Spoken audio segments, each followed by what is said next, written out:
আসসালামু আলাইকুম রহমতুল্লাহ।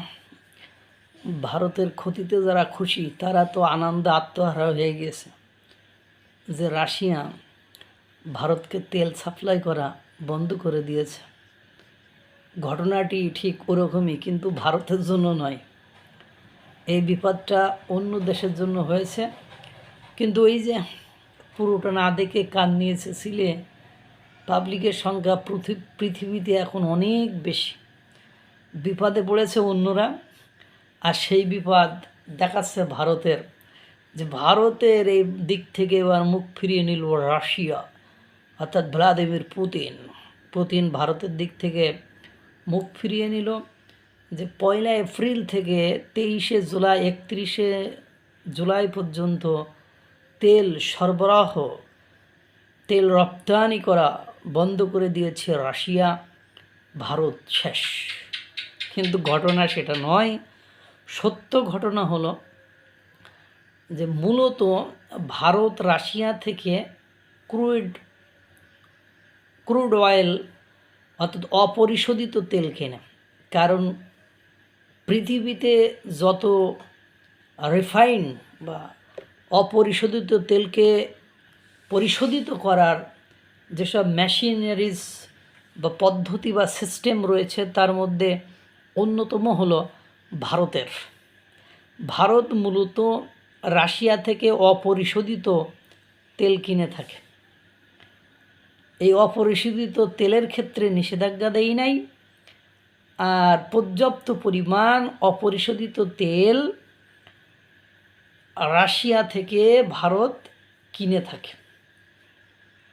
এখন ঘটনা হলো, তাহলে ঘটনাটা ঘটছে কি? ঘটনাটা ঘটছে হলো গ্যাসোলিন বা পেট্রোল, যেগুলো ক্রুড অয়েলকে প্রক্রিয়াজাতকরণ করার পরে গ্যাসোলিন, পেট্রোল, অকটেন, এইগুলো উৎপাদন হয়, ডিজেল, এগুলো উৎপাদন হয়ে তারপরে প্রক্রিয়ায় কাজে লাগে। এখন কিছু কিছু দেশ আছে যাদের রিফাইনারি মেশিন নেই, যারা রিফাইন করতে পারে না, যারা পরিশোধিত করতে পারে না, তাদের দেশে গ্যাসোলিন বা পেট্রোল রপ্তানি করে হলো রাশিয়া। সেই সাপ্লাইটার, সেই রপ্তানিটার উপর নিষেধাজ্ঞা বা সেই রপ্তানিটা বন্ধ করে দিছে 1 এপ্রিল থেকে আপনার 31 জুলাই পর্যন্ত। ঘটনা হলো এটাই।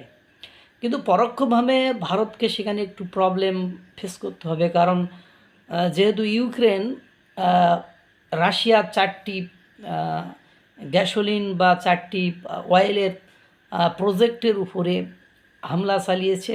আপাতত সেগুলি স্থগিত আছে, খুব বেশি ক্ষতি হয়নি, কিন্তু কোনো না কোনো ফরম্যাটে স্থগিত রয়েছে।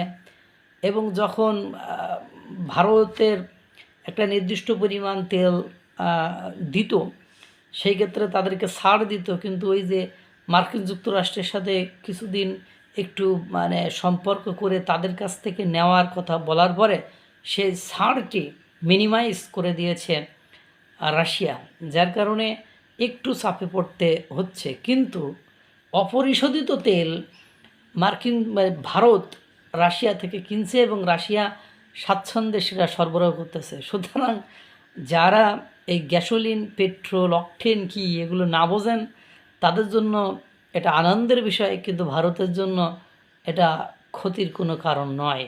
সুতরাং যারা আনন্দিত হয়েছেন তারা বোকার স্বর্গে বাস করেছেন। আল্লাহ তাআলা সকলকে ভালো রাখুক, সুস্থ রাখুক। আসসালামু আলাইকুম রহমতুল্লাহ।